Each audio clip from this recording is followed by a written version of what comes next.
নমস্কার বন্ধুরা, কেমন আছেন সবাই? আশা করি সবাই ভালো আছেন। তো দেখতে থাকুন, আমি আজ শোল মাছ দিয়ে নতুন আরেকটি রেসিপি তৈরি করছি। তো প্রথমে আমি মাছগুলো হলুদ লবণ মাখিয়ে তেলের মধ্যে ভাজি করে নিচ্ছি।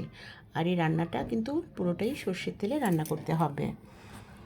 তো দেখতে থাকুন, আমি মাছগুলো ভাজা করে নিয়ে নামিয়ে নিয়ে মূল রান্নাটা কিভাবে করি।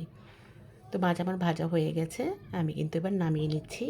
নামিয়ে নিয়ে এই কড়াইতে আমি আরেকটু সর্ষের তেল দিয়ে দিব। আর ফোড়নে যাচ্ছে আজকে অন্যরকম ভিন্ন স্বাদের একটি মশলা, মেথি। অনেকেই হয়তো চেনেন, আবার অনেকে নাও চিনতে পারেন। তো মেথিটা যখন আমি দেব, এখানে একটা সুন্দর একটা ফ্লেভার আসবে সর্ষের সাথে। তো তেল দেওয়ার পরে আমি এখন ফোড়নে অল্প পরিমাণ, মনে করেন 10-12টা দানা হবে, দিয়েছি। তাতে দিয়ে দিলাম চেরা কাঁচা লঙ্কা, আর যাচ্ছে পেঁয়াজের পেস্ট, রসুনের পেস্ট।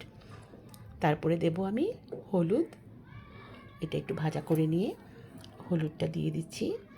তারপরে যাবে ধনের গুঁড়া, আর একটু রঙের জন্য দেব শুকনো মরিচের গুঁড়া, সাথে যাবে লবণ। তারপরে একটু ভাজা ভাজা করে নেব, অল্প পরিমাণের জল দেব। আর আমি সরিষাটা বেটে রেখেছিলাম, সেটা দিয়ে দেব এখন।